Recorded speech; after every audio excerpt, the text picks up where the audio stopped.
Hey everybody, on here coming to you with this month's video. And this month we are talking about why you don't want to get too comfortable. And I think this is going to be a little bit interesting from the standpoint that so many people these days just want to be comfortable, right? And it's not even about deprivation or extravagance or any of that. They just want life to be a little easier, a little less stressful for them, a little just flowing and not really having challenges involved. And for those that don't know, by the way, I am the author of this book, The Code Journey. And every year I put out a new edition. I've got a brand new edition that's getting ready to release August 15th.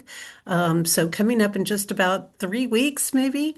Very excited always when a new edition comes out. And I've got a couple of other things with it. If you want to check that out, you can do so on my website, compassioncodes.com, and you'll find out more information about this book as well as the other two that I'm releasing this year. So you might find those fun to work with. But on this topic of not wanting to get too comfortable, I think so many times we want life to be easy. And I think especially when we are coming into times where we've gone through long periods where there's been a lot of challenges or big things to deal with. And it's like, just give me a break. Just just let me live my life out. I don't want to deal with this stuff anymore. I don't want challenges anymore. But unfortunately, when we do that, we send ourselves down some unfavorable paths in that process. And it's very easy. When life is really comfortable and really easy, we have a tendency to get lazy. We have a tendency to get too relaxed in things and we won't grow. It's kind of like when you get in that really comfortable chair and you're all reclined back and you're like, ah, this feels so good. And then you don't want to move and you don't want to do the things that need to get done. And you just want to sit there. And certainly there are days for that. There are times even for that. We look at the energetic patterns, and sometimes that is favored doing that. But we don't want to be there all the time. And in August, we're doing a lot of learning is going on, but the learning is very experiential. And it is a time that when we're learning, if we are going to learn things, the purpose of having experiences is to strengthen our skills, our wisdom, to be able to take the knowledge that we have, set it in motion, and let it become something, and to really get those practical aspects that are going to teach us about this works, this doesn't work. It's going to teach us about applying the wisdom that we have because we can get all the book knowledge in the world, but if we don't get the experiences and actually put that knowledge into motion, it never becomes full wisdom for us. And if we're going to do anything in this world, if we're going to have the successes, if we're going to have some of that so-called good stuff in life, then we've got to be willing to put in the work and get the experiences to get there. When we look at this aspect, if we are getting experiences, one of the things that's going to happen in the learning process, in the process of strengthening ourselves, in the process of creating successes, is that we're going to have to get outside of our comfort zone. You know, we don't start way up here at the top in perfected mode.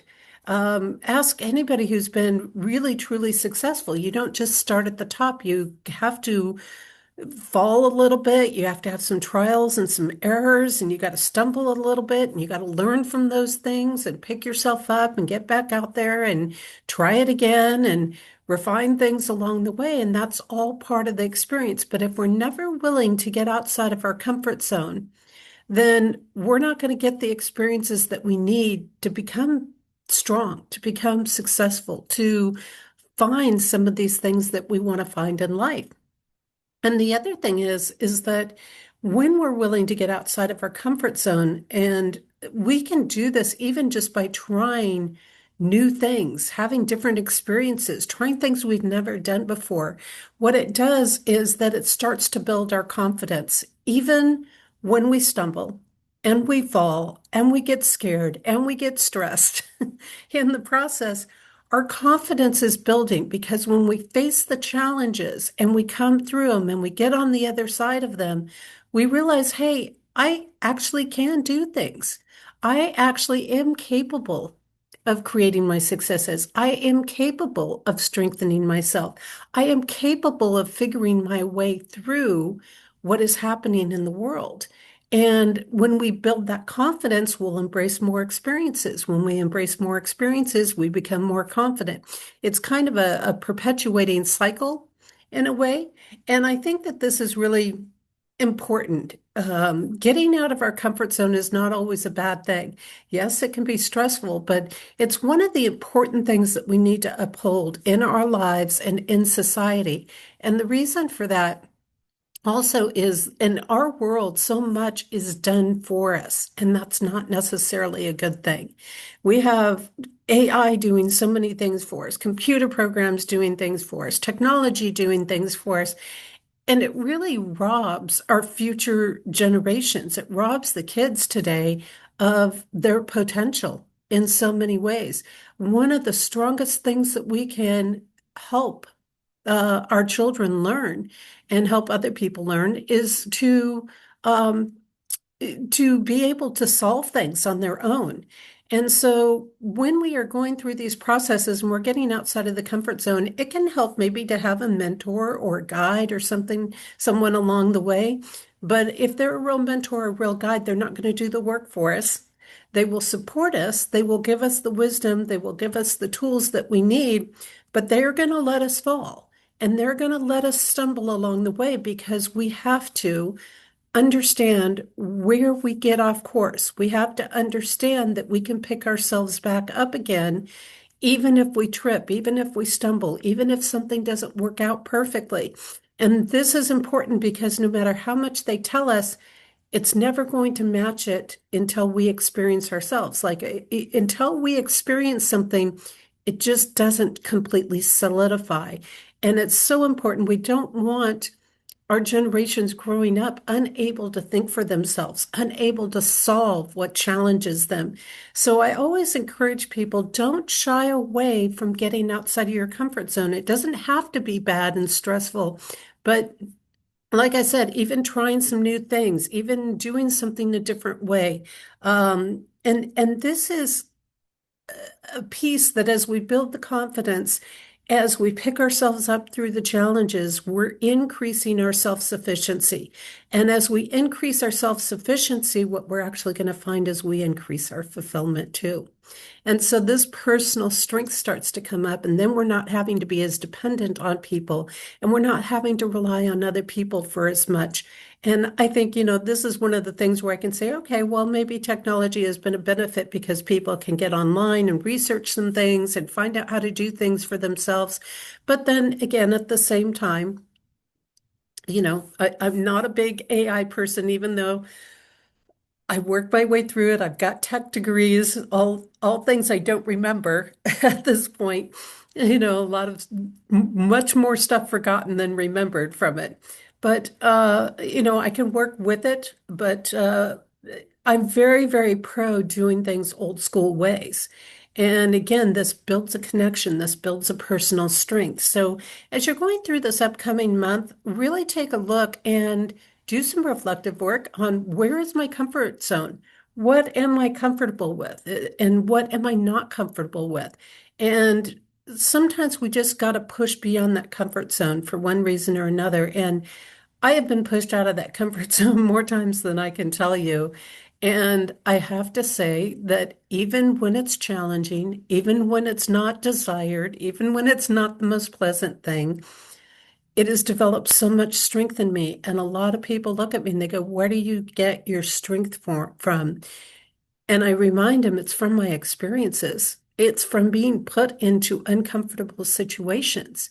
It's from being pushed outside of my comfort zone and having to find my way through things. So see what you can do to get outside your comfort zone this month and take a look at where you're getting a little lazy, maybe a little complacent, and get off of your proverbial sofa or comfy chair in life and do something that just pulls you out of the total ease and comfort. And I think you're going to find if you do this regularly, this will build something in you that you'll look back and go, wow, I've really changed. I've really developed some great skills along the way through these experiences. And it keeps our brain active, that keeps us younger. It's all part of our health, really. It's all part of our health. And that doesn't mean that we should, every day necessarily be putting ourselves into high stress positions because we don't want to be overstressed all the time because then we start hitting survival mode, which is, the other end of the spectrum of that comfort. And we need to find the balance, but we do want to be regularly growing. And I remember somebody that used to be in Jesse's life, and she was a much older woman, and she's passed on by now, but she was well into her 90s, I think, when she passed. And one of her key tips to Jesse was never stop learning, never stop growing, never stop expanding, never stop developing yourself. And I think it's one of the biggest sage pieces of advice that we can get. So with that, take care, everybody. I will see you next month. Again, jump over to the website, compassioncodes.com. Look on the books tab. You'll find the code journey. You'll also find a couple of other things on there in the books. And Embracing Wisdom is one of the new ones that I put out. Energizing Your Life is another one, little daily guidebooks, journaling books that are compatible with the code journey or parts of them. And you'll see those over there too. And make sure you like the video, subscribe to the channel. I can really use all the help I can get. Share the video out as well. And that would be awesome. I would love it. Take care. See you later.